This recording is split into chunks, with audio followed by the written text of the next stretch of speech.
Hi, my name is Giselle Jasmin Santos and I'll be joining JCat's Halloween 2018. So, ang gagawin lang doon is to do a half glam and half Halloween look. But before I even start, just a disclaimer, I'm not a makeup artist or whatsoever. I'm just a makeup enthusiast. And I'm joining because I just wanted to challenge myself and I just wanted to show my love and passion for makeup. And since student pa lang din ako and I have limited access towards makeups, I will be also challenging myself to include all the colors here by JCat's Pops of Paparazzi Extreme Access Pocket Shadows. So, let's start!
nagtatapos. This is my glam look.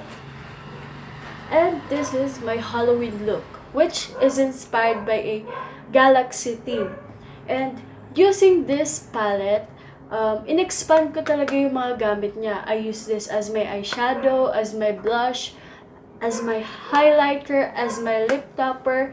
And as you can see in my galaxy side, all these shades has helped me to create this galaxy look. So I hope you like what I did, and please do support me. Bye!